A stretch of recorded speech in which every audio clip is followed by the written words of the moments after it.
I'll edit all this out as well. Okay. That's out, you know, I'll maybe make and stuff. We'll do a wee ripper wheel or something, eh? What? Ripper wheel or something. Yeah. Cool. Hopefully there won't be too many. Yeah, tattoos and that. Yeah. You got some arts, tattoo patches. Yeah.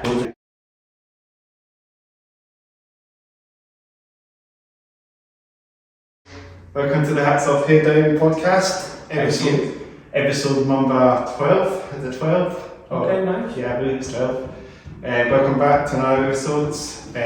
Today we have the one and only Kristen Hammett on the podcast. Kimmett, but Kimmett. Hammett's close enough. I thought that was Hammett. Kimmett. Yeah. But you're all-time like band. You play your bands. You're not just in one band, but you're very unique.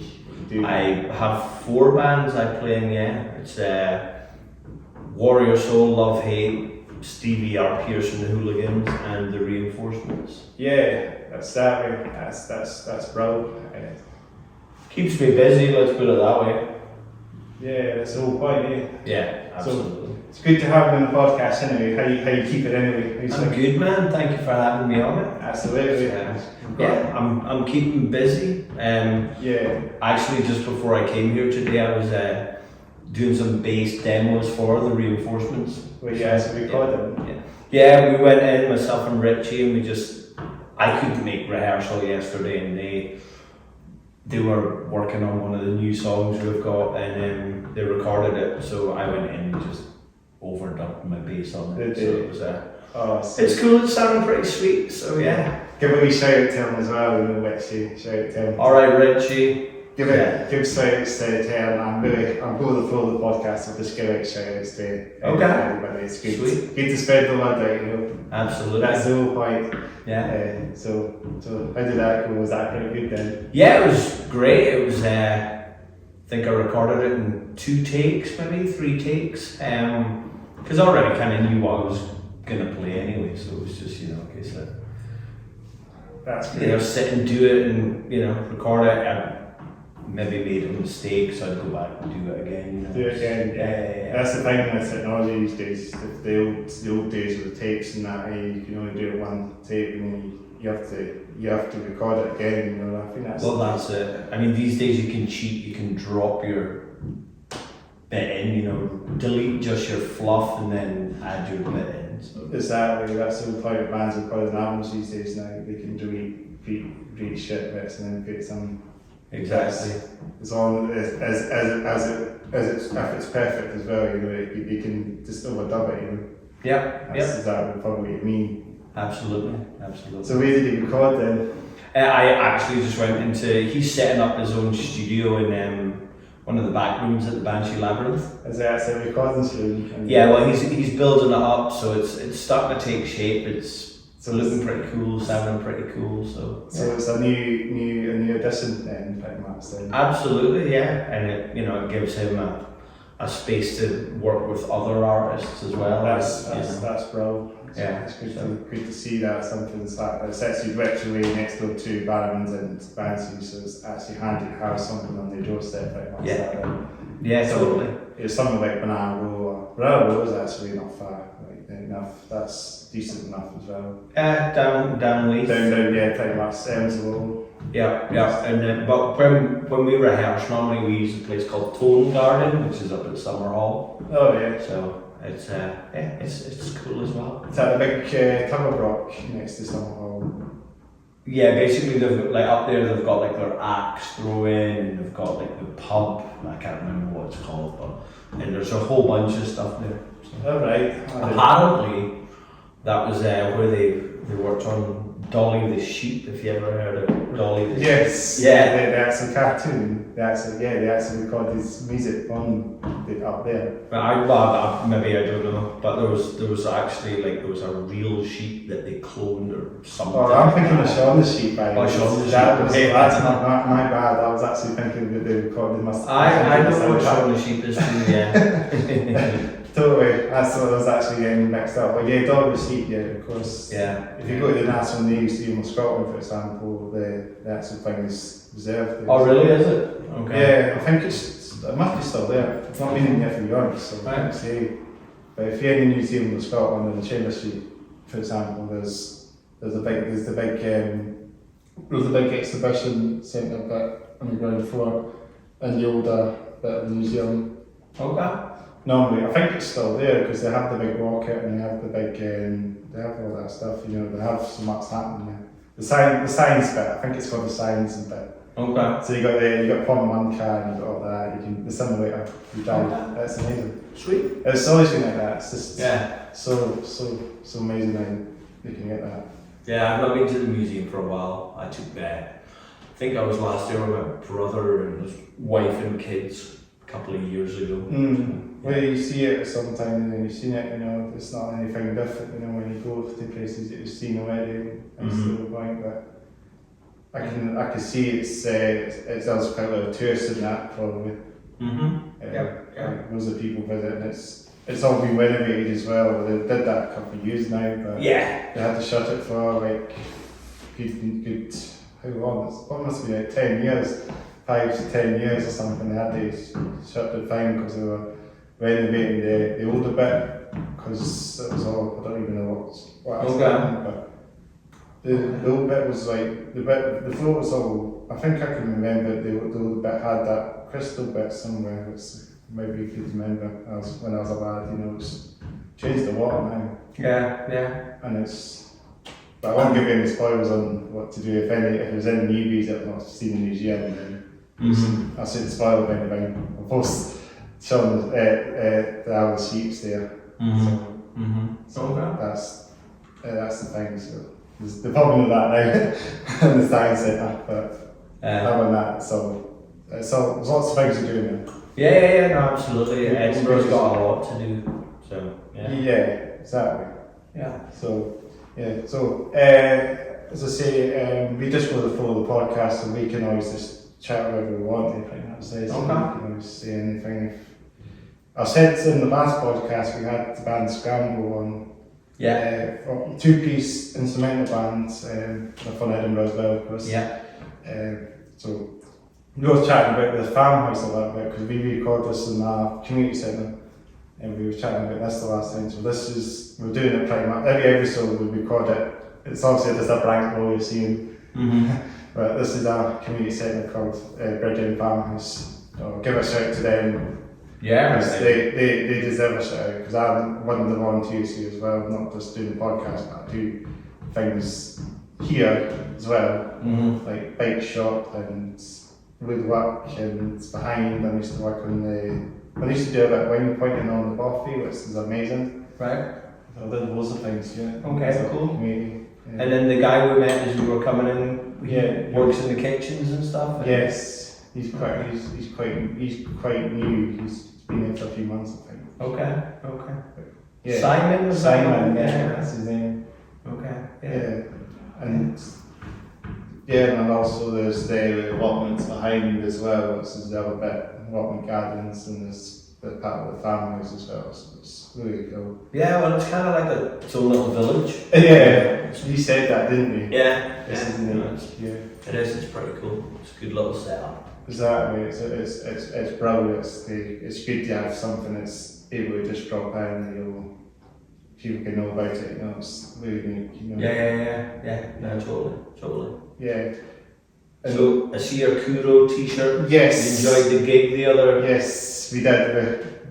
I was going to ask you. We'll go through the t-shirt question in a sec, but I saw these guys literally. I was recording this last week. Okay. It was last Saturday actually. Kuro, so they're like an electronic.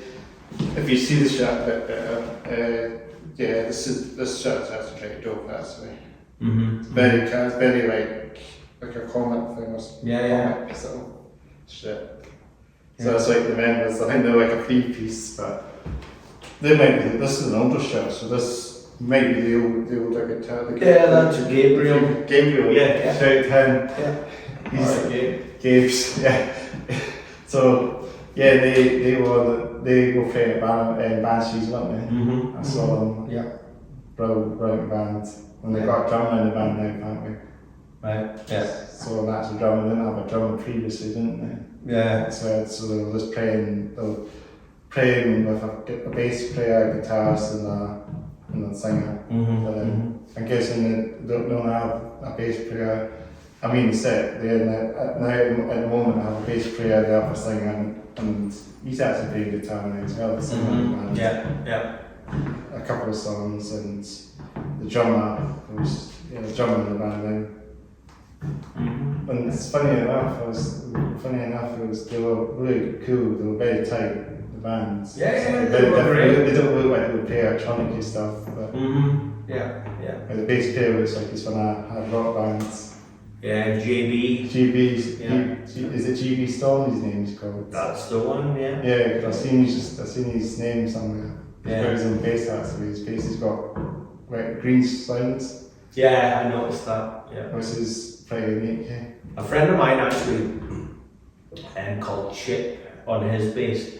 Every string is a different colour. Yeah. And it's pretty cool. He offered to give me a set of them once, and I was like, nah, dude, I'm alright. And I wish I'd taken them now because they were pretty unique. So.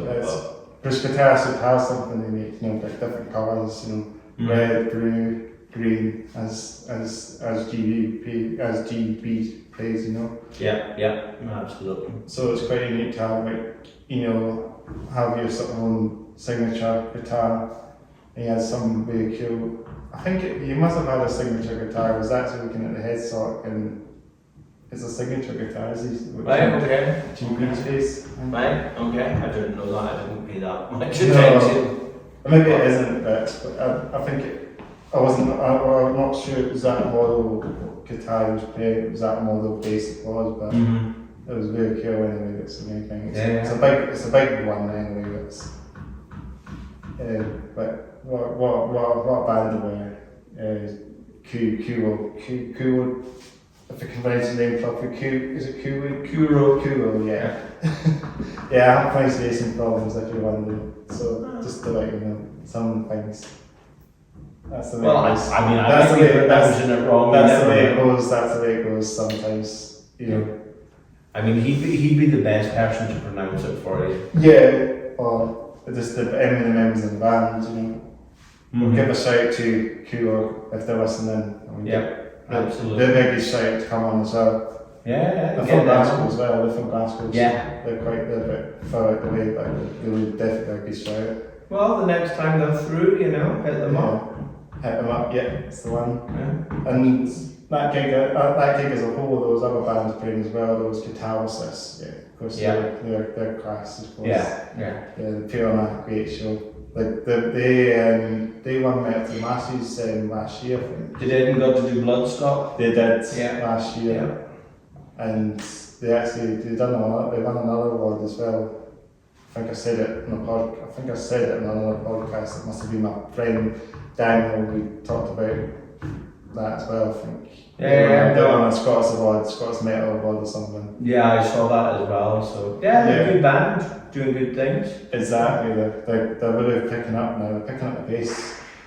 That's it. And I mean, they played Barons recently with Once a Week. Scramble as well. Scramble were on Scramble as well. Yeah. Of course. I shouted to them as well because they were on the previous podcast. So I shouted to Scramble. They're playing again in April, what I heard. With Cold Seeker. Okay. I can never remember. I don't even remember, but I've seen it's that, and is it Weddings, I think. Okay. I don't know, is that date now, that's the thing. I'm too awkward to check out the date, and too lazy to check out the dates. Catalysis, wasn't it? Catalysis, wasn't it? Catalysis. It was a gig, it was a Scramble we were talking about, that's me. Scramble, they're playing in April, that's what it was. Yeah. So, that should be good. I'm looking forward to that one. That's my next gig, I believe.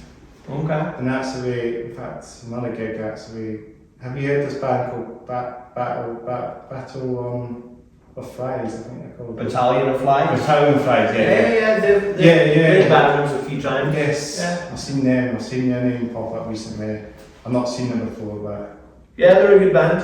Yeah. Yeah. So they should be working. I think they're playing at the Bell with Undervolt frame. It's like a launch night. Oh yeah, Undervolt as well. Yeah. Yes. I know Jed and them. So yeah. Yeah, I was talking about that. We were talking about that. We were speaking about. I saw them not too long ago as well. Right. 2-piece bands. Yeah. Stunner. Yeah, no, they're great. Jed's a great guitarist. He also has his Hillman Hunters, and he's got his 2-piece thing as well. I think it's with his girlfriend. But from all of a sudden I forgot Renovations. Renovations, yeah. They're a band that I had on the podcast. You know Renovations, don't you? Yeah. Amazing band. Yeah. Great band. They're so much different. I did them a while back now. This is the time. This is time just flies now. It feels like I started this podcast up nearly a year ago, but last July I believe I started this podcast. Right. So nearly coming up to a year. Yeah. Wow. Okay. We should have like an anniversary episode or something. Well, that's it, big as well. I mean, That's if this is episode 12, did you say? Yes. So you're doing more than one a month then, if you're about that. Yeah. 2 a month maybe. 2 a month. Nice. It's a bit sporadic at the moment how things, but I just it's kind of just the commitments of bands, how things work around, can't sound it could be last minute, stuff could pull out, and then have to sort of arrange it. But it does. Well, I was a nightmare initially, wasn't I? I kept saying, I can do it, and then it just never worked. But here we are. It just clicks, eventually we get one to eventually. Oh, that's it, exactly. Two sets back, 2 sets back, 1 step forward, Pretty much, yeah. Yeah, pretty much, and we get there, Exactly. That's all right, yeah. So you got a hat on, I'm guessing that's your signature hat, so. I know you wear hats. Yeah. I know it's the Hats Off Pay Down podcast, but. You what? I know it's called the Hats Off Pay Down podcast. Yeah. I'm guessing you want to keep that on anyway. I always keep it on. That's the signature. It's like Slash. So, maybe not quite like Slash, but it's that sort of thing. So, I don't always wear it, but it's kind of. Do you have one here actually? Do I what? Do you have one here? No, I do not. You're not behind it. Because all these people could always keep it undercover, and stuff like that. Yeah, but no, I don't always wear it. Yeah. Fair enough. You probably know that, but one here. Indeed. Yes. So, what we're saying again, this is the thing, I do it unscripted as well, so we just go with the flow, so we just. Okay. Yeah, what I'm saying now, my mind's going blank at the moment. It'll come back to me in a sec. This is the time it just goes blank for a second. It's alright, it happens to us all. Yeah, exactly. We'll go for a wee cheese question if you want, because that's one we're going to go through that, won't we? Yeah, sure. So, we're looking at KURO. Of course, we're just talking about this a second ago right now. Amazing shot. Picked this one at the last gig at Banshees last time out. Last weekend, what date was that? I honestly can't remember. Yeah. I can't remember one day to the next, to be honest with you. So. Exactly. That's so bad. It's March anyway. It is March. I know what in March. Let's just say it's March 2023 I picked this shot. Yeah. Absolutely. We'll say this in like a year's time, We'll say this was picked up in March 2023. Yeah, absolutely. But not there's that date now. So what are you walking out today then? I am wearing, I'm really bad at pronouncing it, but I think it's Extestria. So it's my friend's band. Tommy Concrete, you probably know Tommy Concrete from Werewolves and stuff like that. And bands a few times. Chris is in it as well. Who's Chris? I call him Babbage these days. Okay. But yeah, he's the bass player, and then Didier is the drummer. Great band. I've seen, they've done Bannermans, they've done Legends. I can't remember who it was they were playing with the Legends, but they're back at Bannermans April the 8th. They're doing their EP launch. So it's them, Molasses, and I think they say Ophenum or something. Yeah. I did a two-piece band. I think that's the man I'm thinking. Young guys. Yes, yeah. So it's female drummer and a guitar, young guitarist. But they're so they're on it as well. Really? So that's their EP launch, I guess. Is it? So yeah. So yeah, sporting this T-shirt, you know, support the boys. So they're good. You should check them out for sure. So is that the 8th of April? 8th of April. So yeah, it's a busy week that week at Bannerman's.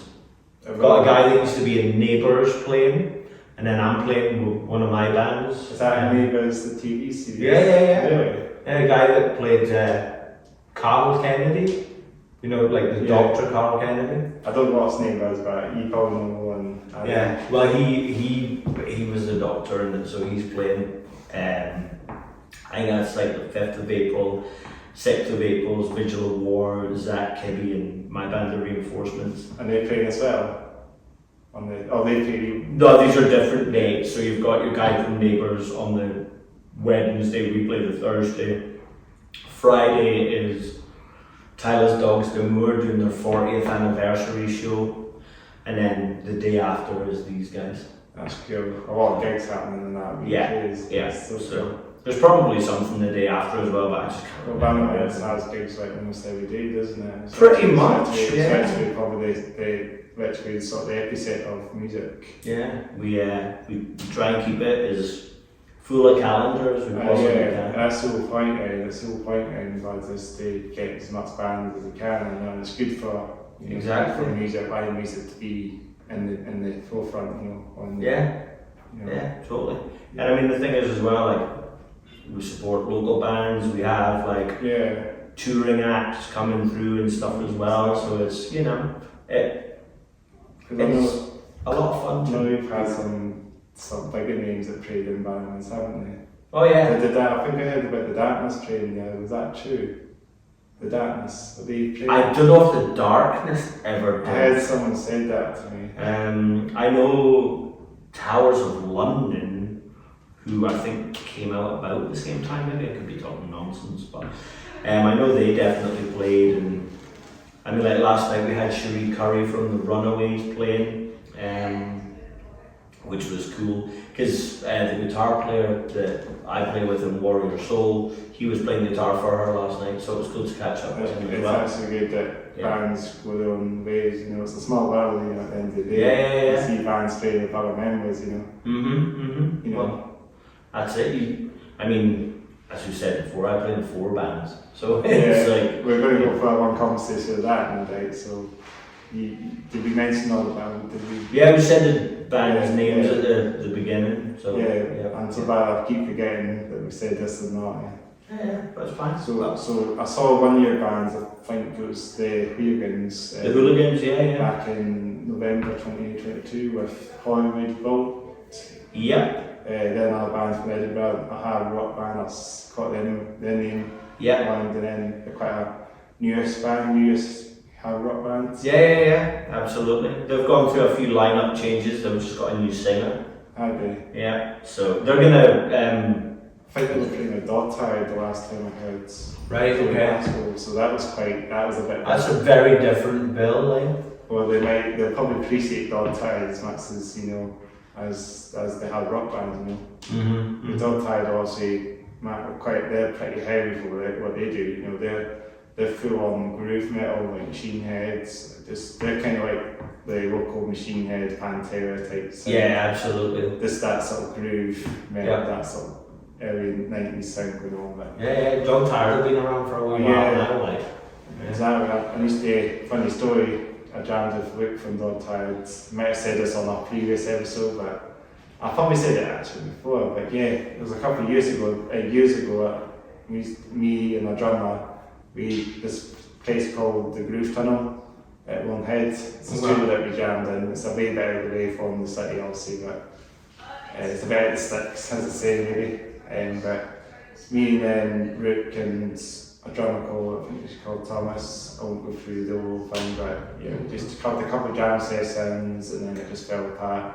Okay. So it's us and Rick, we faced it. We got some really heavy song. We had a really cool heavy song going on there. Okay. What were you playing? Or were you singing? I'm a guitarist. I was a guitarist. Okay. So we were just, we recorded a demo, but it's kind of, I have it still saved actually on the computer actually sometimes, I got it set over. Okay. So I can always bang it on. It's just so good to me. Yeah. I look back at it and what we've done, you see all these bands, they do some really cool songs and then they don't really get themselves out there, they always break out, afraid of gig, it's always it's all undercover when you start bands, isn't it? So you're just there jamming with whoever, guitar, drummer, bass, and we get all together, do a couple of jam sessions and then at the end of the day, something could just fall apart, as simple as that, and that's how. And do you play much guitar now? Not as much, unfortunately. I'm actually doing more in here than reading the band stuff, and the podcast is more my focus now, which is a good thing. So.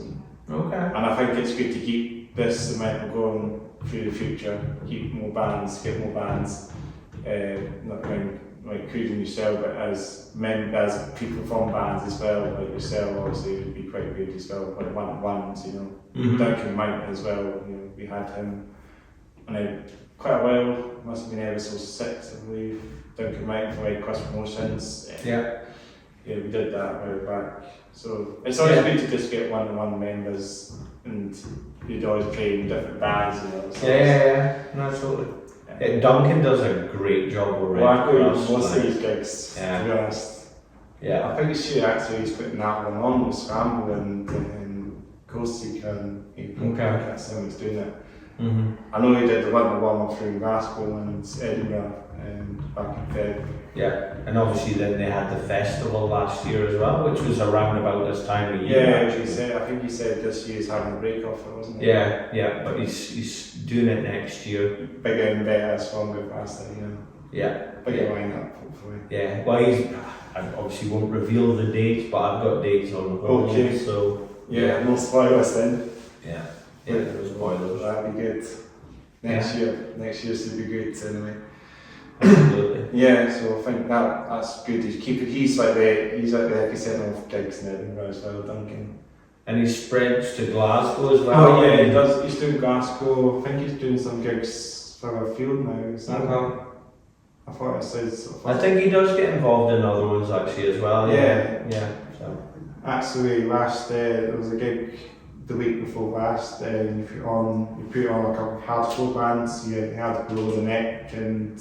Yeah, that was a band. Which we had on a couple of episodes back. There was this band from Manchester called, I think they called themselves Runin or something. Right, okay. If I can pronounce the name, so I'm pretty bad at pronouncing the name.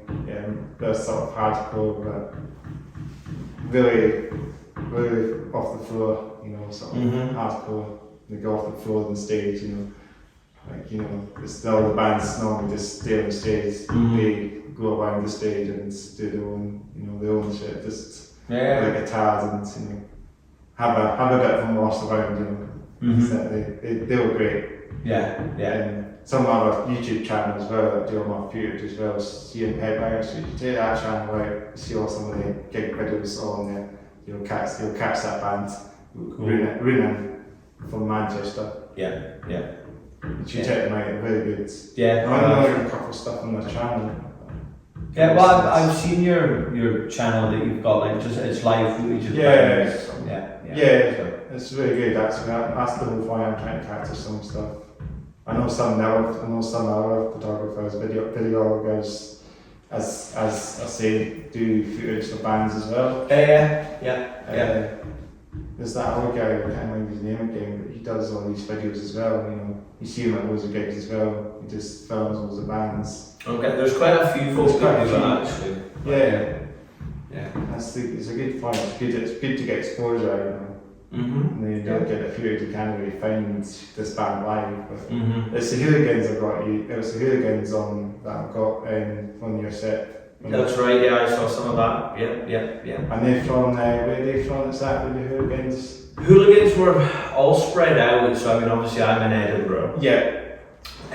Stevie is in Reading. Reading, yeah. Ash has just moved to Newcastle actually. Right.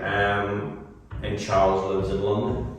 So we're all scattered about, but I'm used to being in bands where nobody lives in the same city. So with the reinforcements, that's a weird thing for me because, you know, we're all Edinburgh, whereas with the other bands, it's like all over, you know, the world. Like, for example, Jizzy from Love Hate, he lives in Las Vegas. So he lives in the States then, pretty much. So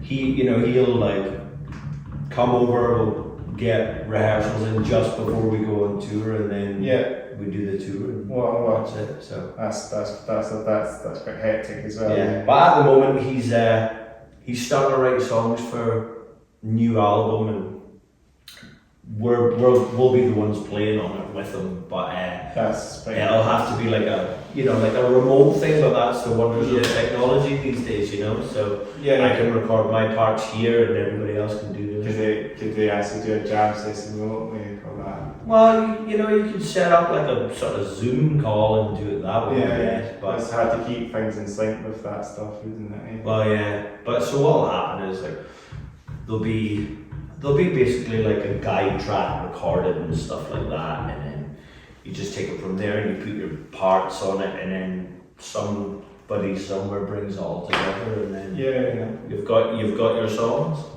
Well, that's the thing about technology these days. You can do remote recording. I've heard some things about that recently as well. Like was of artists and musician bands doing recordings remotely. Well, that's it. Seems like that's a thing now, yeah. Well, I mean, during like since the pandemic. You know. Well, that was it. I mean, during lockdown, I recorded 2 Warrior Soul albums, and played on the last Love Hate one on a couple of tracks as well. So, you know, I was able to keep busy during the pandemic doing that. But you know, that was Warrior Soul. I had 2 albums come out during it, but working on another one. But I think we're going to try and get some tour dates in this year because you know I haven't played Love Hate or Warrior Soul since 2019. Yeah. So you know, 4 years is a hell of a long time. That is a long time now. You sort of get yourself back together with those bands, you know. Get touring, and get yourself out. Do you get yourself to the America then? I think. I've been over to the States with Warrior Soul a few times. That's pretty. It's mainly been like the East Coast and stuff like that. East Coast, so like New York, New Jersey, Chicago, and New Jersey. So that's amazing. I mean, it was great to do. I mean, I was lucky. It wasn't with Warrior Soul or that, but I got to play the Whisky a Go-Go in Los Angeles. Oh yes, I've heard that. Because they do this ultimate jam thing or whatever they call it. Oh yeah, I think I've heard of that. And so I got the opportunity to do that. So Are you on there somewhere? Are you on one of the? Yeah, it's on.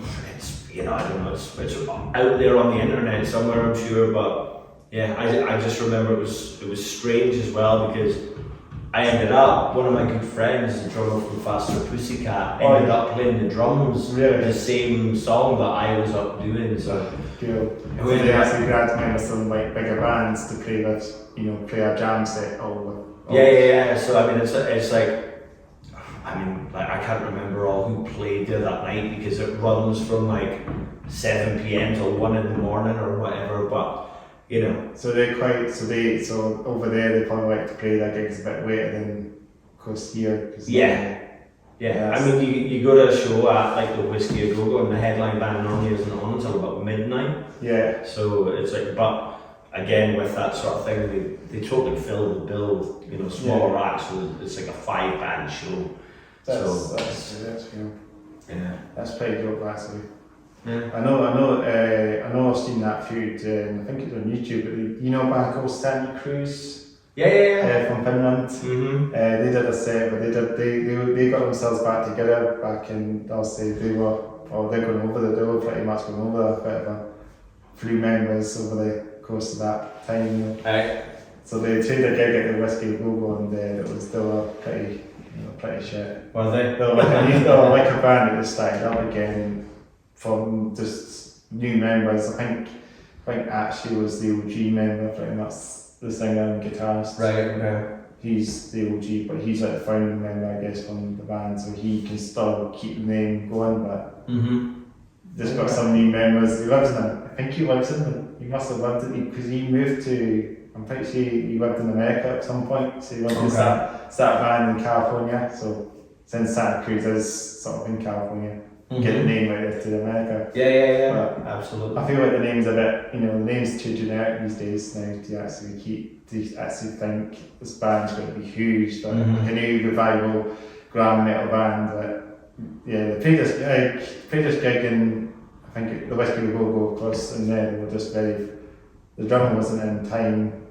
Okay. I think it's on YouTube, you probably find it, Santa Cruz, Whisky Go, put that in. Okay, is it Cruz with a Z? Yeah, so good. Santa Cruz, as a state in California, even the bike company as well, make bikes as well. Yeah. Very, very weird, bit of strange name, but too many names, but the band with many names, but still, I guess they're still a band, aren't they? Yeah, they've been going on for a while. Okay. They're not as good as they used to be. Young Blood Rising, I think, was the sort of sweet spot, they were pretty very Young Blood Rising, that was a good name, they were rising up from the time, at that time, 2017. And that was a great album. I got the album myself and it's just so good. Okay. But if you listen to the latest album, it was I think it's a flop in my opinion. I don't see it to whoever's listening, but I think it was the last Santa Cruz album, or the one before last. I think it's called Catalysis sort of thing, not named after the band, Catalyst or something. Right, okay. Something similar to that, but it wasn't a very good album. It was a bit poppy at the time as well. It's like, I think I heard in an interview that he produced the album himself. Okay. Actually. Okay. So the album was just made himself, and then obviously got the members in the band to play those songs. Yeah. But pretty badly. Right. I'm guessing one reason that maybe they played it badly because they're not getting the tabs, and the tabs would. I'm guessing they're getting really bad tabs to play the song. But I've never used tabs. I can't read music. I don't do tabs. It's all by ear basically, or just I get what you mean. So I had tabs as well, and when I was playing the guitar, I was doing it with tabs, just writing tabs, mumble tabs, not actually music notes, sheet music. I can't read the sheet music, but the tabs, the mumbles. It's easy to do that. But I could probably do year, right? If I was still playing the guitar, I could probably do year as well. Because I did a couple of songs, when we, as I say, I didn't tell you about this other band, my band that we played a gig at Opium back in 2019, our band, Midge. We played a gig, this was actually after the project with Luke. Right. Obviously, me and my friends, we did another project, a guy called Pete Addison, I'll give a shout to him because he's a good friend of mine as well. Who else? A guy called Cormac.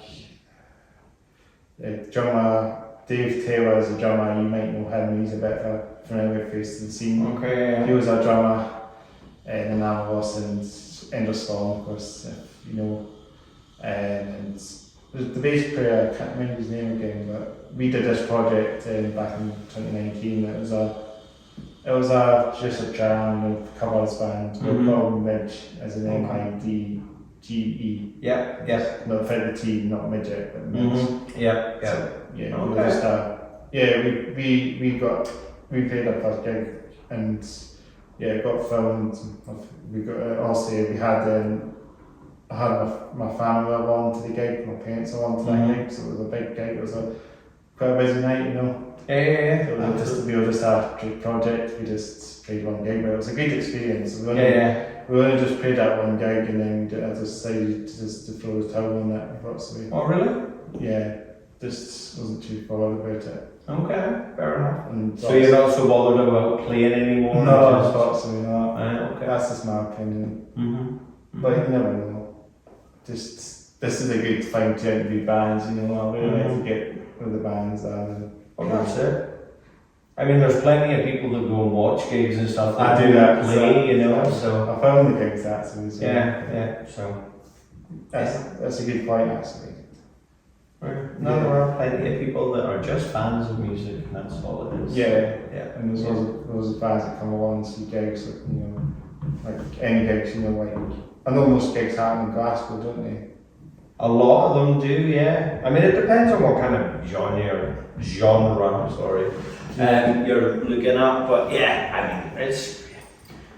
Yeah, what's the biggest gig you guys have played then? Your band's just any of your bands, not just as a one band. The biggest venue of In the UK, the biggest venue that I've done is the O2 Arena in London. Those two, really? Yeah. I can't remember the name of the event, but it was like us, Orange Goblin were on it. Orange Goblin. Buck Cherry, Megadeth and the Scorpions. Megadeth. Yeah. Really? So it was, that was, I can't remember, that was probably about 6 years ago or something like that. It wasn't that long ago if you think about it. Yeah. But no, it was great. It was good to do. Could have done with more time. Could have done with a longer set. Were you the opening acts then at the time? We weren't the opening act. There was others on before us, but I couldn't tell you who. But yeah, it was, you know, for me just to play on the same bill as Megadeth was amazing, because the first band I ever went to see as a headliner were Megadeth when I was a kid. And was that back in times when it was a Crust of the Titans or something too? it was around about that era. It was 1991. Yeah. And it was them, the Almighty, and Alice in Chains. And it was at the Birmingham NEC. Yeah. Was that not part of the Crust of the Titans still then? It wasn't. It was just Megadeth doing their own tour with those two support bands. It was they were touring the album Rust in Peace. Oh yes, that was the album that came out during that time. So Yeah. 1990. So yeah, 91, and it was great. First show I ever saw. It was With Matty Freeman and all that. Nick Menza, Dave Elves. They were very good. I Yeah. think they had a bit of a high point. Yeah, no, it was great. That was the time they were playing Edinburgh, wasn't it? It was around about that time. They did play Edinburgh. I know people that were at the Edinburgh show, but I was actually away with my family in Blackpool. So at the time, I'd seen it advertised in Kerrang, and I persuaded my dad that it was time to let me see my first ever gig. So whereabouts was that again in Edinburgh? In Edinburgh, I think they played Playhouse. Playhouse. Yeah. That's the one up on the Theatre Walk. Just at Leith Walk, yeah. It's literally in the centre, pretty much. Yeah. That would have been a bit of an experience. You know, you just go past it. There's not even any metal gigs advertised. It's just not anymore. I mean, I remember the only gig I think I've seen there was Alice Cooper. Alice Cooper, yeah. And that was back in 2000 or early 2000s. It was Alice Cooper and Dio, yeah. And I'm sure it was Orange Goblin that played on that show as well, actually. But I know that Rat did the rest of the tour, so I don't know why it would have been Orange Goblin on that show. But I'm convinced Orange Goblin played that show. But it's a long time now. It was 25 years ago, maybe 25 years ago now. Yeah, pretty much. Yeah. So. But it must have been like 33 years ago since Megadeth played Edinburgh. And that was when we had on the show that did in Edinburgh, which was back in 1990, wasn't it? That one and only show that did in Edinburgh. Well, if it was the same tour that I saw them on, it was 91. But I'm sure they played. I'm sure that was 1990 they did that one. But yeah, I'm sure they played Edinburgh twice, I thought. Maybe. Because I'm sure they did do Clash of the Titans as well, and I think that was in Edinburgh. But I can't remember who was supporting. on Clash of the Titans, was it not? Megadeth, Slayer, Testament, and Well, maybe Suicidal Tendencies? So it was a bit of thrash metal. So actually they played Edinburgh as well, so Testament and all that. Yeah. I didn't know the support in that, so I've seen the documentary that there's that big massive rock that they did, and I think it must be still on YouTube, but they did this, they had like an archive vlog of them behind the scenes of that tour. Okay. I think it's on YouTube somewhere, but I remember it, I was watching it. I was clicking through most of some of it, but it was quite fun because you can see you see them on the coach and that as well, the two of us, they're all taking a nap, you know. Okay. There's lots on the TV, they've got a TV on one of them, I think, you know, just chilling out, you know, in the east spot. It's just so, they actually, I think on the London one, they were actually on a Rolls Royce or something, on a nice fancy, metalheads in a nice fancy car, you know. Okay. A Rolls, some Rolls. I'm sure they were. Sweet. I don't remember exactly, I'm pretty sure that was one of them. It's just, they were quite lucky to get something really nice to turn up, you know, something posh, you know. Yeah. Living the high life. Living the high life, yeah. Metalheads, they should have a bit of a high life, you know, like they should have a Rolls, you know. Absolutely. Nice cars. I feel like golf's maybe we drive a bit more of that. And talking about swear, you actually have a swear jacket, you actually got a patch behind. Yeah, well it's actually, do you know what, I got this shirt when I was like 14 years old or something. So it's an oldie. Yeah, but it was like I was clearing out some cupboard space, and it was in there with a bunch of other shirts and t-shirts and stuff like that, and I was like, you know what, I want to keep that Slayer one. I sold some of the other stuff, but I was like, I'm going to keep the Slayer one, because I remember like I got it, as I said, when I was about 14, and there used to be this club, like club book, is that what we call them, catalogue things, and it was called HM Gear. It was like you could order this like catalogue and they would send it, and it came with, you know, that's where we used to get all our like metal t-shirts and, you know, patches and all that. So it was a shop? Basically it was like you know, it was before the internet, so it was like, you know, it was like the heavy metal Amazon or something like that, but you got EMP and you got stuff like that. So it was kind of that, but before all that. Okay.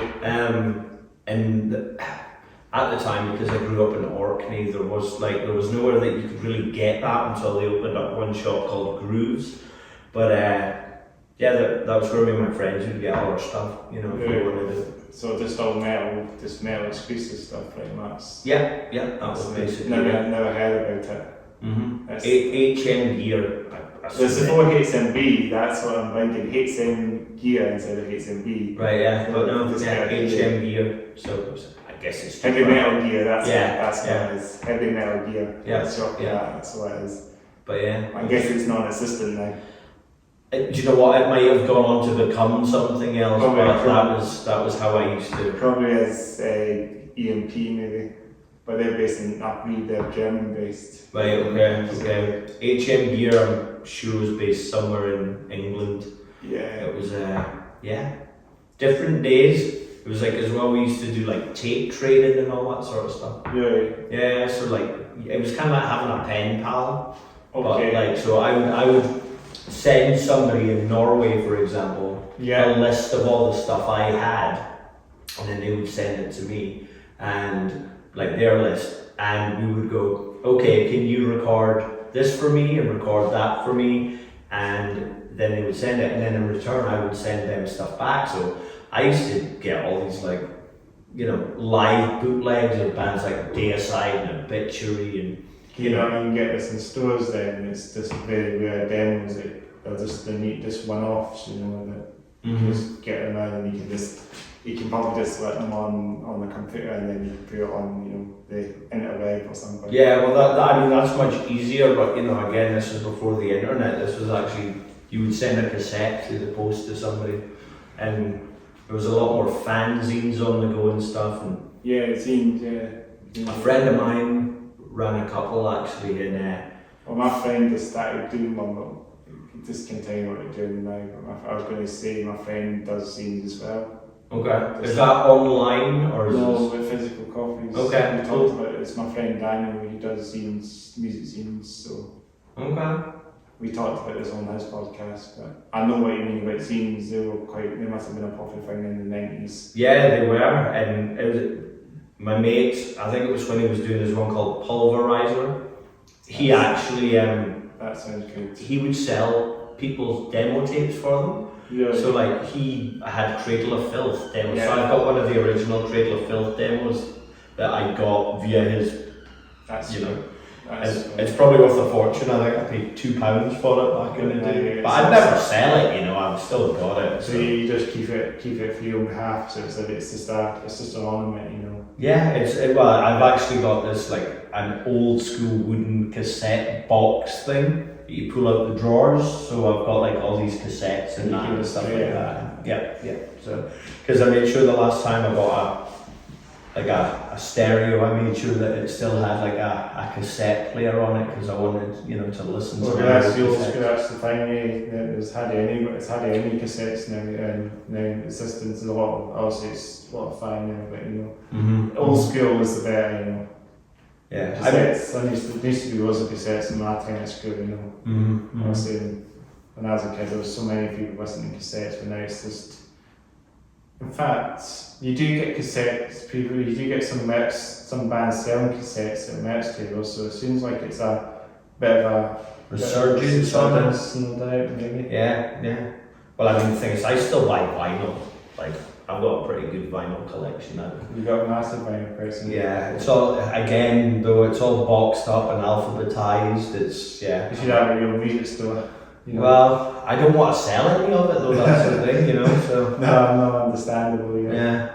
So you just have an independent music, all these independent music shops, you know, selling some of these weird stuff, you know, like track shops. You can get the odd rare metal album. Oh yeah. Like a local band, you know. I'm pretty sure there was a time I came up with a Dog Tired album, and there was a Dog Tired album in one of the shelter Right, in okay. Stockbridge. I picked it up. It was actually the album Titan, I think. Right, okay. The first album. Mm-hmm. Before it came from the Sun album. It's apparently I actually got that one free as well because at the Jam Luke gave me a copy at the Jam, Okay. so I got that for free. Sweet. And I think they're working on another album, Dog Tired, but I don't know if they want to give anything out about that yet. But they might be coming on maybe sometime. Okay, sweet.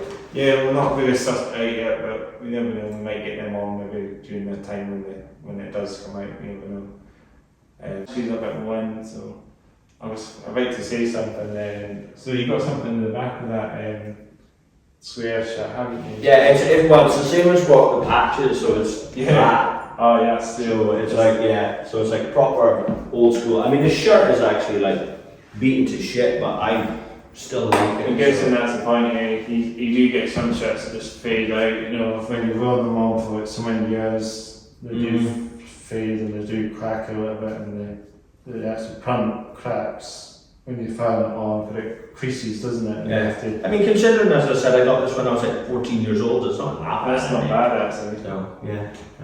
You know, But- you think you have like whips and them, or like stuff like authentic stuff, you know. But I mean, because it's sat in like a cupboard for so long up in Orkney that, as I said, when I was clearing out the cupboard, it was just there, and I was like, shit, I want to keep that. So. Well, it's good that you just think back things that you think you want to get rid of and then keep it, you know. It's a possession, you know, at the end of the day. It will be for life, you know. Yeah. That's the whole point.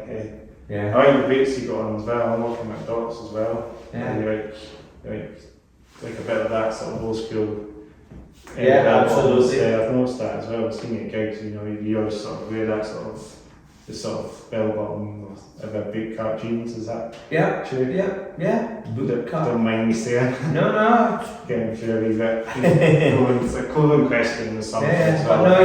These are boot cut. They're from a company in Chicago called Warm Star Clothing. So they must be one from some rock stars then.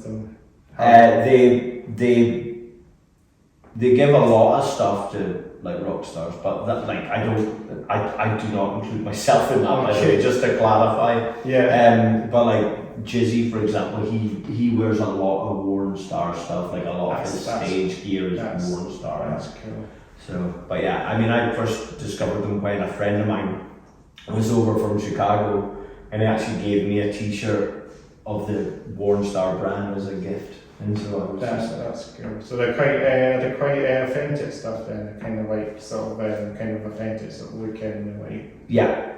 So I mean, they do all sorts of stuff. You know, they do stuff specifically for guys and. Kind of looks like cowboy stuff as well, you know. It's and then they do leather stuff as well, and then they do battle vests and stuff, you know. Is it kind of a bit of heavy metal sort of related to it? Yeah, I think it's just like they consider it like a rock brand basically. So, but like a sort of desert rock type thing, you know, like. Well, just rock and roll clothing. I think they brand themselves as, you know. I suppose. But I know you get all the gothic brands as well, like Vexen and stuff like that. I've got a couple of their stuff. It's just all black gothic. I mean, similar to these. I mean, I've got these cargo pants, but they've got zips and all that. They're not. They're just a generic brand. I think these are Zala. Right. I don't really know exactly, but these cargo pants. Just well, no. I mean, it's good to wear these on. Well, that's it exactly. Just wear what you like, you know. Yeah, they're quite. I like a bit of black as well, you know. And I just wear, you know, like gothic stuff as well. It's always quite nice for this, you know, doll matins. You know, I like my dots as well. Dots. When it comes to dots, I've had these for quite a while. Well, they're a solid boot. You know, they last for a long time. Yeah, they do well in all different types of weather conditions as well. That's one point, you know. Yeah. It's not just the boot you just get to A and B. I mean, it's the boot you can get to A and B, and it's not the boot you can just wear one time only. I can wear these on any time of the day. Yeah. They're comfortable, they're reliable. It gets you to A and B. You know, yeah, absolutely. Yeah. That's it. Totally. Comfortable. I mean, I'm guessing they're good for they're good for walking. I guess in any type of weather. I mean, I wouldn't say they're like hiking boots, but you know, they're good just for comfort and fashionable and I like about that as well. Yeah. Well, I mean, the thing is as well, they do all different designs as well. I mean, obviously that's your traditional one, but you know, I've seen them with like stitched roses on them. Like even a girl that had Beavis and Butthead ones. So I know the band. I know Scramble. They had these ones of the yellow laces, the funk ones. Right. Okay. Just stick yellow laces in these or red laces. And is that anti-fashion type ones? You know, those types. You've got the yellow with the dots, you know. But they have. You can get the zippers on the side as well. I think he had a zipper on the side. So they're not like the hassle getting them off. You know, you have to sort of take them. Yeah. Relays to the bottom. It's a bit of a kerfuffle getting them off, but they do the job. You know. So. You get the easy slip-on ones, and you can get the hard ones like myself. And apparently, I think I picked these ones off online a couple of days ago. They were cheap, but the guy that was selling it only had them on a couple of times. Okay. Maybe like once, but I've been wearing these on I've had these for like 5 years or something. Okay. 6 years. Yeah, good solid boot. You can see they last a while. And the Vans guy as well. I like to wear Vans and DCs, skateboard and stuff. I'll go with the flow, you know. And anything that's kind of a bracky and I'll wear on. But I mean, I'm not really a fan of Nike and Adidas stuff, but it's just something that was like Vans or something that's a bit more. I think it's more of a sort of young skater brand, you know. Stuff that's really nice. So, I mean, those boots are quite nice as well. You wear on Kristen as well, those ones. I picked these up. I was in. I guess in the States again. No, I got these in Guernsey actually. It was just the other week I was over and I managed to put a hole in the other. Like I was wearing like cons or whatever, and I managed to step on some of the puncture them and. So I ended up going into a shoe shop and just going, I need a pair of boots. I've seen you with Converses on as well. Yeah. They're nice as well. Yeah, but yeah, no, I got these because I needed these. It was just like, otherwise I was going to have wet feet for the day, you know. Typical way. Mm-hmm. Yeah, but your Converse person as well, then apart from boots. Yeah, that sort of thing. Yeah. So chucks, boots and that sort of thing. Yeah. Yeah, well, I don't wear chucks as much, but I do have a pair of them. But they're nice. They're definitely up with the bands as well. Mm-hmm. So we get them. Yeah, totally. So, do you have any plans for the future then? As in, any more? We talked about this earlier. Well, I've got, as I said, playing April the 7th.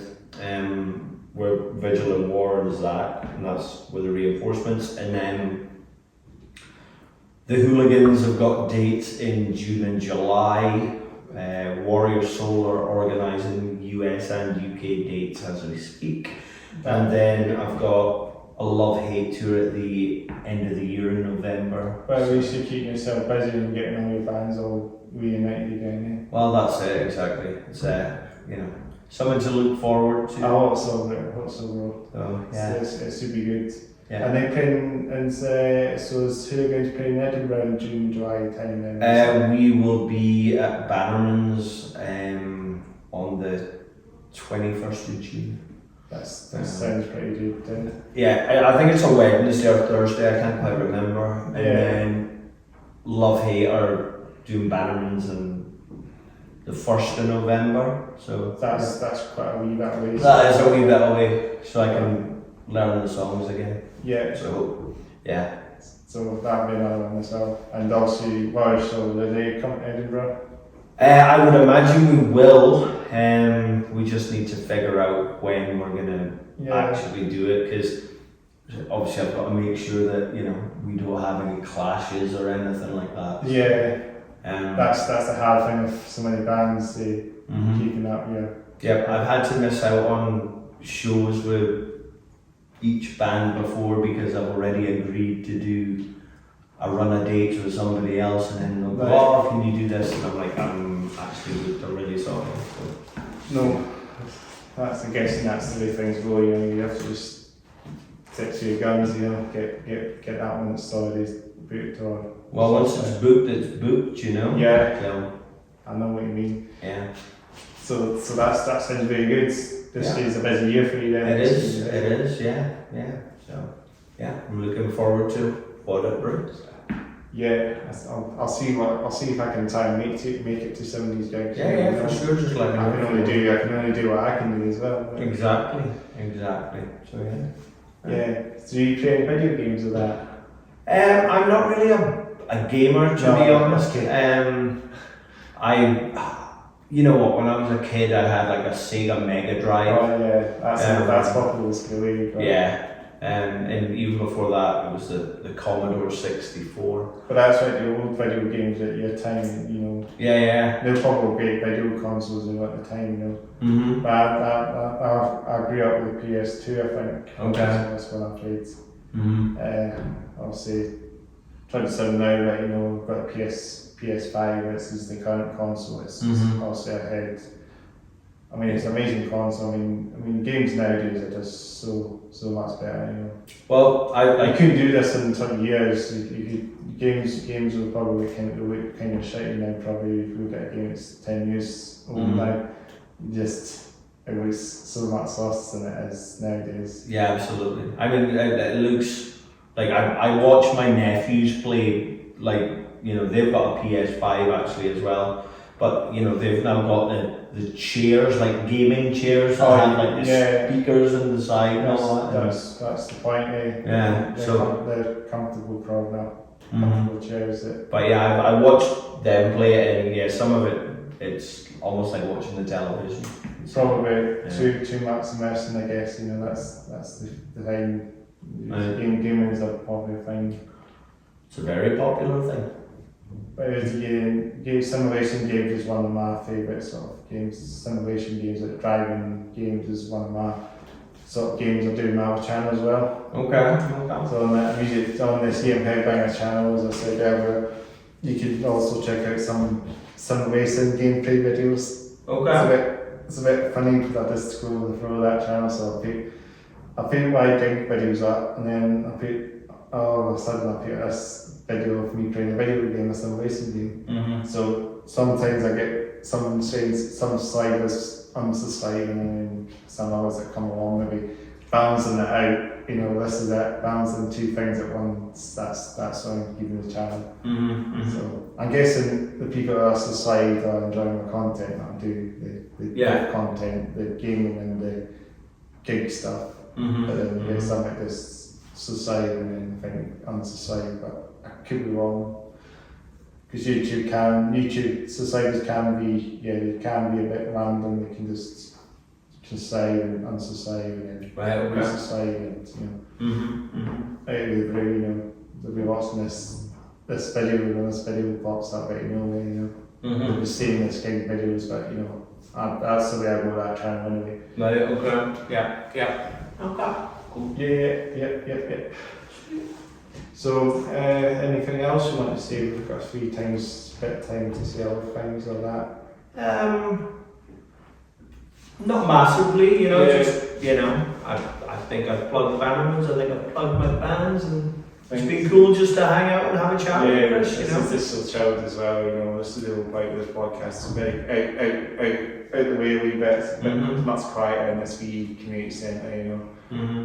You know, this is going to be at the base of the podcast, I think. Okay, cool. Just it's very bright as well. It's nice and bright as well at the same time, so people can actually see that it's in a brighter space as well. No, these gig venues is quite dark. Yeah. No, cool. It's always a surprise what bands will have on in the future. What bands will have on, and what bands. You never know, there might be a bigger name that pop along, you never know. Or there could be, like yourself, like one person from a band, you know, like Duncan and yourself, you know. Yeah, Christian, so it's good. It's quite good to do different things on the podcast. Well, that's it, exactly, get a bit of variation. Yeah, so you never know, I might get some of us artists on as well, you know. Well, that's it. Good luck to you. Yeah, this year's going to be good, it's the main thing. Yeah. Sometimes we normally get the art up there as well, but today it's a bit. Okay. We've got some snakes. I was wondering what it was like. Yeah, I'm guessing they'll put some art on there, but today not anything interesting. There's the backdrop today. It's a bit fun.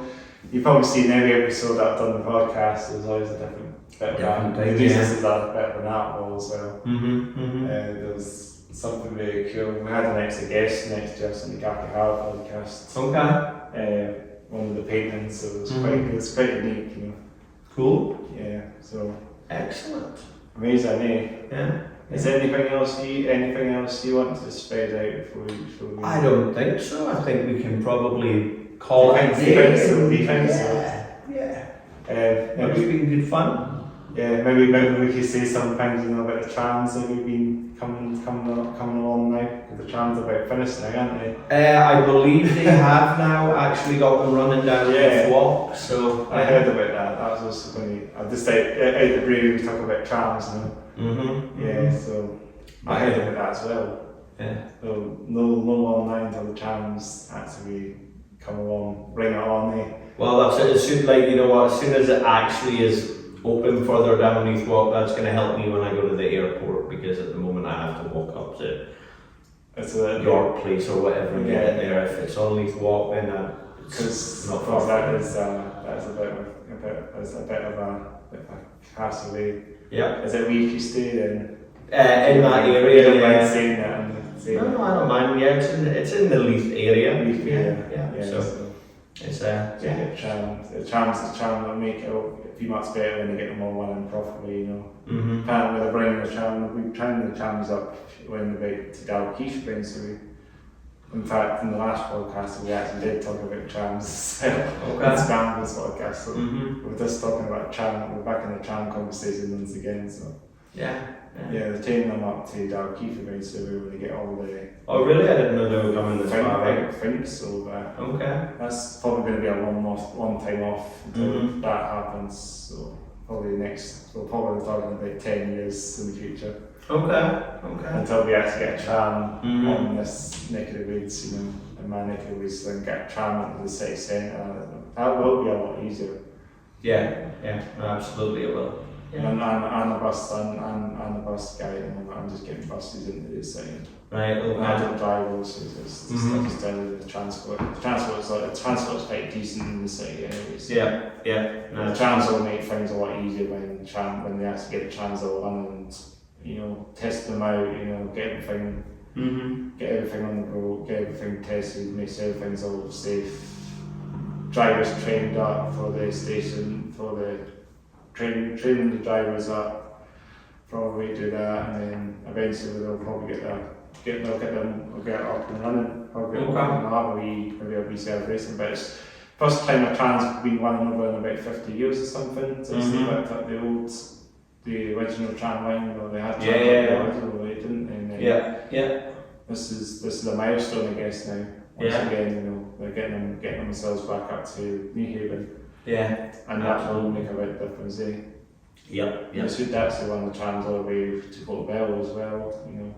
Just have a big nerve setting up trams, you know. Well, that's it.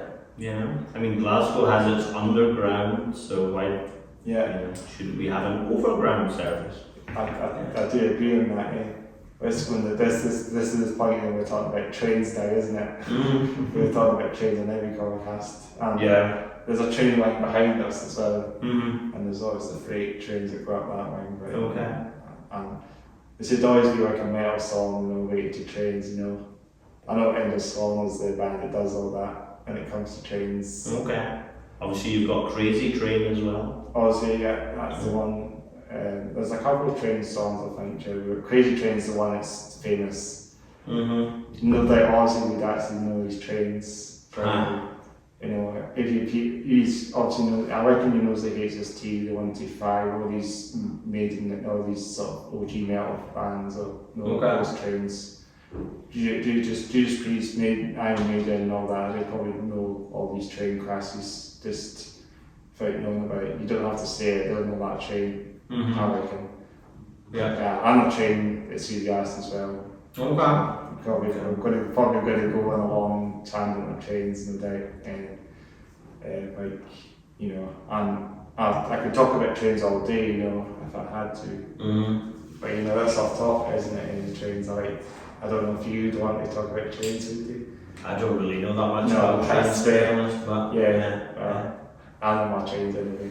We actually had to have someone about trains. The drummer from Woodface, I think, said he liked trains. So if you go back, we went on a bit of a scandal with trains the last few podcasts. You've probably heard me saying about trains in every single episode. So but I think that's been really good doing the podcasting, Christian. Yeah, that's been great. Thanks. Do you want to say anything like as to find you or where to check out music? Just go to Bannerman's website to get gig info there, and on Facebook follow Warrior Soul, Love Hate, the Reinforcements, and the Hooligans. I could maybe link it down in the description box if that's what I'll probably do, so that we can have so you can see all the bands that you can follow. Yeah, no, absolutely, that'd be cool. So I'll do that. Yeah, sweet. Excellent. That's amazing. So cool. It's amazing. So much to check out as well. Yeah. Not just one band, it's 4 bands. It's amazing. Indeed. Well, thank you for having me on. It's been a really appreciate it, Christian, take the time coming on. We get there eventually, you know. It took us a wee while, but we've done it. We have done it. So yeah. So this is great. So thanks again for listening to the Hats Off Your Down podcast. Make sure to like the video, make sure to subscribe to the channel, turn on these bell notifications. In the description box I will be linked to my secondary channel, CM Headbanger, for your gigs and some racing etc. stuff and that playlist. So check that channel out. So that's real appreciate it. Give us a slide to both channels, that would definitely help. So thanks again for that. Pleasure. Let's do a fist bump. It's good to be on it, thank you. It's good to be on it. We didn't talk about the tattoos now. Okay, let's go. Thank you very much. We appreciate it. No worries, do too, mate. Cool. We need to take a wee photo. Yeah, sure. I just need to go to the toilet. Yeah, that's a bit of a real side.